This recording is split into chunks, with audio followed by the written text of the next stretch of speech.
Hello everyone, today topic is diffusion. आज हम diffusion के बारे में थोड़ा समझने की कोशिश करेंगे। लास्ट टॉपिक है फर्स्ट चैप्टर का डिफ्यूजन, और इसके बाद हम एक्सरसाइज के क्वेश्चन को सॉल्व करेंगे। इसकी जो फर्स्ट चैप्टर की एक्सरसाइज है होती क्या है और उसे हम कैसे सॉल्व करेंगे उसके बारे में भी हम जानेंगे। ठीक है ना। पहले हम स्टार्ट करते हैं डिफ्यूजन से। तो डिफ्यूजन एक छोटा सा टॉपिक है। डिफ्यूज माने होता है फैलना। अगर मैं आपको सीधे सिंपल सी लैंग्वेज में बोलूँ तो डिफ्यूज का एक ही अर्थ है, उसका अर्थ होता है फैलने से। ठीक है ना। तो यहाँ हम बात करेंगे फैलने का। तो वही चीज यहाँ पे the mixing and spreading out of a substance with another substance due to the momentum और motion of its particle is called diffusion. देखिए बहुत सिंपल लैंग्वेज है डिफ्यूजन की। आपने कोई चीज मिक्स करना, स्प्रेड आउट होना, यानी कि आपने कोई चीज मिक्स कर दी, कोई सब्सटेंस मिक्स कर दिया। अब मिक्स करने के बाद क्या करता है, उसके पार्टिकल मूव करने लग जाते हैं और उस फिनोमिना को हम क्या कहते हैं, डिफ्यूजन कहते हैं। वही यहाँ पर क्या है, mixing and spreading out of a substance with another substance. Suppose आपने वाटर में अब आपका वाटर है, ठीक है ना, आपने वाटर लिया। अब आपने क्या कर दिया, इसमें केमोनोफोर डाल दी, एक ड्रॉप किसकी डाल दी आपने, केमोनोफोर की डाल दी। ये बात समझना जरा, एक ड्रॉप आपने केमोनोफोर की डाल दी इसमें। ठीक है। अब केमोनोफोर की आपने एक ड्रॉप डाली तो होगा क्या, धीरे धीरे इसके पार्टिकल क्या होंगे, डिफ्यूज होना स्टार्ट करेंगे, उन्हें मोशन आएगा, इसे वाटर में जाएंगे तो पूरे जो वाटर है, अब केमोनोफोर का जो जैसा कलर होगा केमोनोफोर का, सपोज वायलेट कलर का केमोनोफोर होता है तो इसका कलर भी पूरा क्या हो जाएगा, वायलेट हो जाएगा। तो अब ये किस वजह से हुआ, क्योंकि इसके पार्टिकल्स ने क्या किया, मोशन किया, और मोशन होने की वजह से पूरे वाटर में क्या हो गया है, फैल गया। इसने उसको क्या कहते हैं, डिफ्यूज कर दिया। अब सिंपल सी बात है, डिफ्यूजन क्या होता है, diffusion of one substance into another substance. जब आपने एक में दूसरा सब्सटेंस से मिलाया तो वो क्या हो जाता है, उसे यूनिफॉर्म मिक्सचर बना देता है। जैसे आपने क्या किया, वाटर में आपने केमोनोफोर मिलाया तो वो पूरी तरह उसमें क्या हो गया, मिक्स हो गया। और मिक्स क्यों हुआ, यूनिफॉर्म मतलब पूरी तरह एक जैसा हो गया। उसका मतलब है कि उसके जो पार्टिकल है पूरी तरह क्या हो गए, उसमें फैल गए, तो इसे कहते हैं डिफ्यूजन। डिफ्यूजन मतलब क्या होता है, मोशन से, यानी कि जो मोशन यानी कि मोमेंटम, पार्टिकल के मूवमेंट करने से जो होता है उसे हम बोलते हैं डिफ्यूजन। ठीक है। जब आप दो सब्सटेंस आपस में मिक्स करते हैं और मिक्स करने के बाद जब क्या करते हैं, एक सब्सटेंस के पार्टिकल क्या होते हैं, मूवमेंट करने के बाद या मोशन करने के बाद पूरी तरह यूनिफॉर्मली उसमें दोनों की इंटरमिक्सिंग हो जाती है, तो उसे बोला जाता है डिफ्यूजन। तो डिफ्यूजन का सिंपल अर्थ होता है फैलने से। ठीक है ना, स्प्रेड आउट होने से। क्लियर है। ये तो था डिफ्यूजन, एक छोटा सा टॉपिक था। अब हम डिस्कस करते हैं हमारी एक्सरसाइज को। ओके। तो यहाँ पर जो पहला क्वेश्चन है वो है, convert the following temperature to the Celsius scale. अब हमें क्या दिया है, कुछ टेम्परेचर दिए हैं केल्विन में और हमें इन्हें कन्वर्ट करना है सेल्सियस स्केल में। तो इसके लिए एक सिंपल फॉर्मूला होता है, degree centigrade plus 273 equal to K. ये सेल्सियस और केल्विन के बीच का क्या होता है, एक रिलेशन होता है। ठीक है ना। अब सेल्सियस को आपने केल्विन में कन्वर्ट करना है या केल्विन को सेल्सियस में कन्वर्ट करना है, तो इस फॉर्मूले को आप रख लेंगे। तो यहाँ पर को क्या है, सेल्सियस प्लस 273 इक्वल टू के आपको दिया है कितना, 300। तो अब यहाँ से क्या निकालना हमने, सेल्सियस। तो रख लीजिए इसको यहाँ पर को, देखिए सेल्सियस प्लस 273 इक्वल टू के की जगह आपने क्या रख दिया, 300। तो आंसर क्या आया, सेल्सियस डिग्री सेंटीग्रेड में क्या आ गया, आपने 273 को यहाँ कर दिया तो क्या आया, 300 माइनस 273 इक्वल टू क्या आ गया, 27। तो आंसर आपका क्या है, 27 डिग्री सेंटीग्रेड। यानी कि केल्विन में जो 300 केल्विन होता है वो सेल्सियस में कितना होता है, 27 डिग्री सेंटीग्रेड। ओके। अगला इसमें देखिए 573 के इसे आप घर में सॉल्व कीजिए। देखिए वही है, degree centigrade plus 273 equal to kelvin. तो यहाँ पर को क्या होगा, degree centigrade plus 273 equal to अपने केल्विन की वैल्यू कितनी दी गई है, 573। तो अब क्या करेंगे आप, इसको यहाँ कन्वर्ट कर देंगे, यहाँ भेज देंगे तो क्या होगा, 573 माइनस 273 कितना आ गया है, 300। तो 573 के यहाँ पर को कितना है आपका, यहाँ पर को है 300 डिग्री सेंटीग्रेड। क्लियर। आपने इसे चेंज कर लिया। ये पहला क्वेश्चन आपका सॉल्व हो गया, बहुत इजी था। ये फॉर्मूला अगर आपको पता है तो आप इजिली यहाँ पर को वैल्यू रखिए, आंसर आ जाएगा। ठीक है। इसमें आप नेक्स्ट है, देखिए उल्टा पहले क्वेश्चन का just opposite, convert the following temperature to the kelvin scale. अब आप किसमें बदलना है, उसे केल्विन स्केल में बदलना है। दिया है आपको डिग्री सेंटीग्रेड में, बदलना है केल्विन में। अब आप क्या करिए, यहाँ पर को वही फॉर्मूला है, degree centigrade plus 273 equal to K. तो यहाँ पर को रखिए, डिग्री सेंटीग्रेड की वैल्यू कितनी दी गई है, 25 डिग्री सेंटीग्रेड, 25 रख दिया आपने, प्लस 273। और यहाँ पर को के की वैल्यू आप जानते हैं, आपने के की वैल्यू यहाँ पर इन दोनों को ऐड कर ली तो के की वैल्यू कितनी आएगी, 290 के। यानी कि 25 डिग्री सेंटीग्रेड किसके इक्विवेलेंट है आपका, 298 के इक्वल है। ठीक है। वही अगला है, degree centigrade plus 273 equal to K. अब यहाँ पर डिग्री सेंटीग्रेड की वैल्यू दी गई है, कितनी दी गई है, 373 प्लस 273 उसमें ऐड कर देंगे तो किसकी वैल्यू आ जाएगी, केल्विन में आ जाएगी वैल्यू। तो कितनी केल्विन आई, 646, यानी कि 646 केल्विन किसके इक्वल है, आपके 373 डिग्री सेंटीग्रेड के इक्वल है। क्लियर है।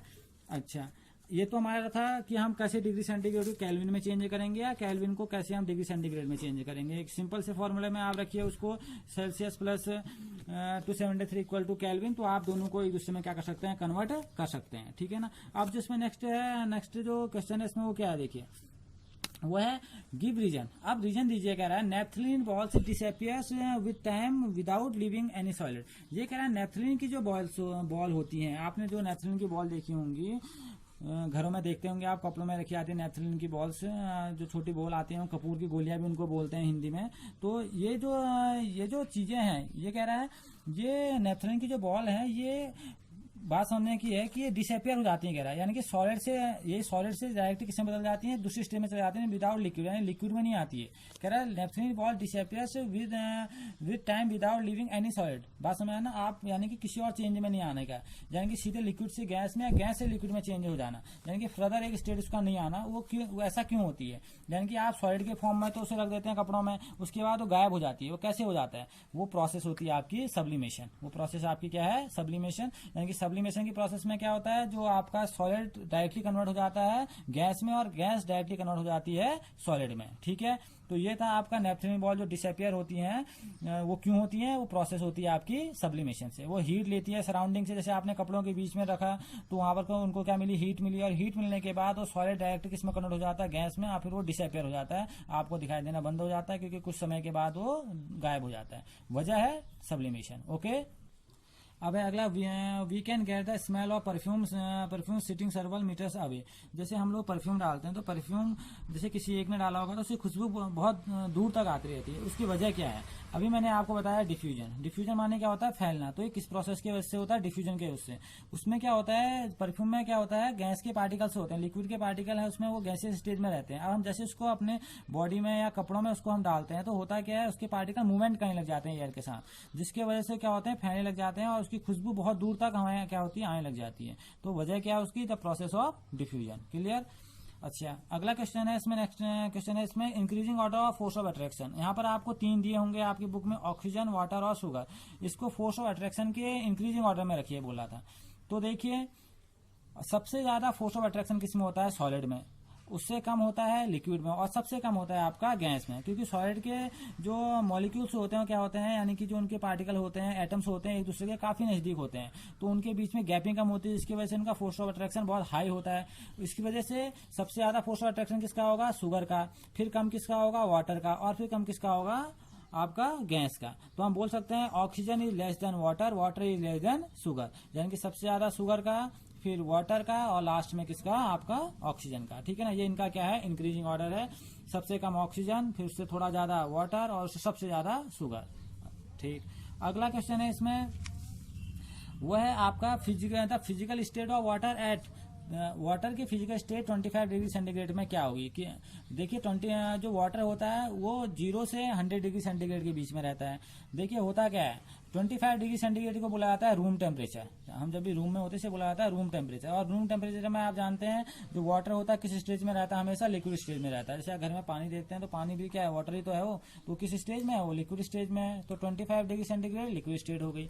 अब 0 डिग्री सेंटीग्रेड उस टाइम वो क्या होता है, सॉलिड होता है। लेकिन इसको ट्रांजिशन स्टेट बोला जाएगा। लिक्विड धीरे धीरे किस में चेंज हो रहा होता है, सॉलिड में चेंज हो रहा होता है, इसलिए इनको बुलाया जाएगा solid oblique liquid transition state. ठीक है ना। अब वैसे 0 डिग्री सेंटीग्रेड क्या है, सॉलिड स्टेट है, लेकिन किसकी वजह से आई, लिक्विड के बदलने की वजह से। लिक्विड किसमें बदल रहा होगा, सॉलिड में, इसलिए इसको ऑब्लिक किया गया है। ठीक है। अगला है 100 डिग्री सेंटीग्रेड। इसमें क्या होता है, 100 डिग्री में वाटर बॉयल होने लग जाता है, यानी कि गैस की स्टेज में पहुंचता है। अब बॉयल कब होगा, जब वो लिक्विड की स्टेज में होगा। तो लिक्विड क्या होगा, ऑब्लिक गैस स्टेज। तो ये दोनों एक दूसरे में क्या होती है, ट्रांजिशन होती है इनका। तो यहाँ पर बोल सकते हैं 100 डिग्री सेंटीग्रेड में गैसेस स्टेज लिखिए, लेकिन वहां पर को आप दिखाएंगे तो बोलेंगे लिक्विड ऑब्लिक गैस स्टेज। ठीक है ना। दोनों स्टेज आपको ट्रांजिशन स्टेट में दिखेगी, लेकिन प्योरली बाद में किसमें बदल जाएगा, ये गैस स्टेज में बदल जाएगा। जैसे 0 डिग्री सेंटीग्रेड में पहले लिक्विड किसमें बदलता है, सॉलिड में, जिसकी स्टेज होगी क्या होगी, सॉलिड होगी। ओके। अच्छा, जो नेक्स्ट क्वेश्चन है इसका वो क्या है, देखिए रीजन बताने हैं आपने ऐसा क्यों होता है। Water at room temperature is a liquid. Water क्या होता है रूम टेम्परेचर में लिक्विड में क्यों होता है? देखिए सिंपल सी बात है, because it has the tendency to flow. पहले तो वाटर की जो टेंडेंसी है वो फ्लो करने वाली टेंडेंसी है, ठीक है ना। It takes the shape of the container in which it filled. ये जिस कंटेनर में आप डालेंगे उसी कंटेनर का शेप ले लेता है, but its volume remain same. लेकिन इसका वॉल्यूम क्या होता है? सेम रहता है। वॉल्यूम तो सेम है इसका, लेकिन आप जिस कंटेनर में डालेंगे उसी का क्या ले लेता है? शेप ले लेता है। और इसकी टेंडेंसी होती है फ्लो होने की, और फ्लो होने की टेंडेंसी की वजह से जो आपका वाटर होता है वो रूम टेम्परेचर में भी क्या रहता है? लिक्विड में ही बना हुआ रहता है। क्लियर?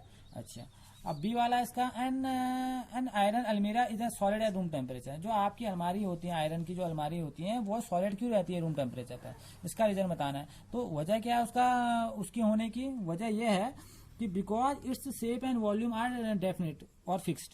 बिकॉज क्योंकि आप आयरन अलमीरा, जो आपकी अलमीरा है वो क्या आपकी सॉलिड है, और सॉलिड का शेप और वॉल्यूम क्या रहता है? फिक्स्ड रहता है, ठीक है ना। It has hard and rigid. वो क्या होती है? हार्ड होती है, रिजिड होती है। एंड इस डेंसिटी इज हाई। और इसकी डेंसिटी क्या होती है? बहुत ज्यादा हाई होती है। उनके एटम्स, सॉलिड के एटम आप जानते हैं काफी पास होते हैं, उनके में फोर्स ऑफ अट्रैक्शन हाई होता है, जिसकी वजह से उनका शेप क्या होता है? डेफिनेट शेप होता है। उनका वॉल्यूम क्या होता है? डेफिनेट होता है, फिक्स्ड होता है, जिसकी वजह से रूम टेम्परेचर में भी आपकी जो अलमारी होती है किसमें बनी रहती है? वो सॉलिड स्टेट में ही बनी हुई रहती है। क्लियर? अब जो नेक्स्ट क्वेश्चन नंबर 7 है, देखिए वो क्या है। Why is ice at 273 K more effective in cooling than water at the same temperature? ये कह रहा आइस जो है 273 केल्विन पर मोर इफेक्टिव है इन कूलिंग के लिए देन वाटर से अच्छा एक ही टेम्परेचर पर है। ये बोला एक ही टेम्परेचर कहने का मतलब वाई इज आइस एट, अगर आइस को आप किसमें रख रहे हैं? 273 केल्विन पे रख रहे हैं, इज मोर इफेक्टिव, ये ज्यादा इफेक्टिव है इन कूलिंग में देन वाटर से अच्छी है। वाटर को आप एक टेम्परेचर पर रखिए कह रहा है, और उसको सेम टेम्परेचर पर रखिए आइस को, तो ये जो आपका 273 पर जो आइस होती है वो ज्यादा इफेक्टिव कूलिंग देती है। वजह क्या है? देखिए ice as 273 kelvin has less energy.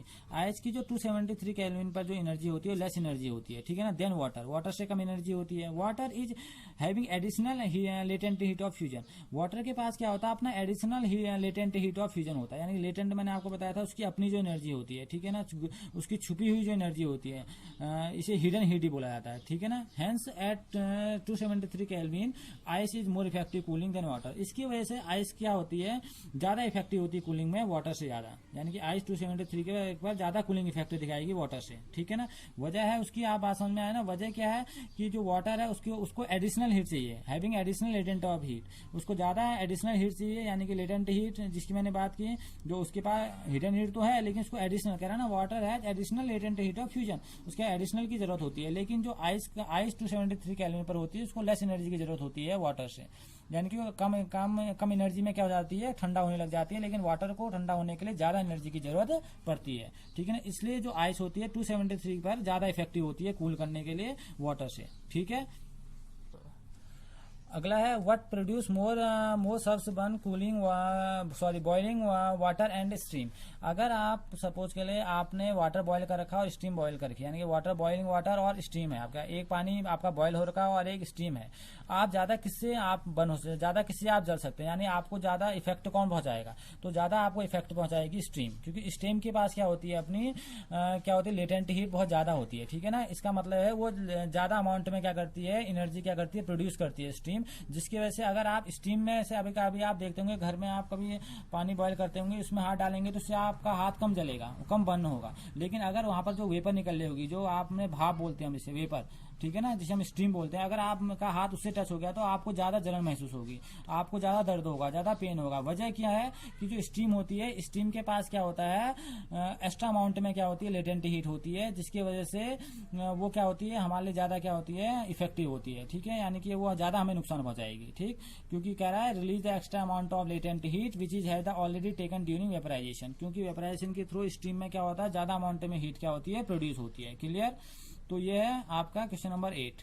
Question number 9 है आपका, यहाँ पर दिखाया गया एक फिगर, सॉलिड, लिक्विड और गैस। अगर सॉलिड से लिक्विड में चेंज करेंगे ए, तो इसे बोला जाता है मेल्टिंग या फ्यूजन, अगर सॉलिड से आप लिक्विड में चेंज कर रहे हैं, ठीक है ना।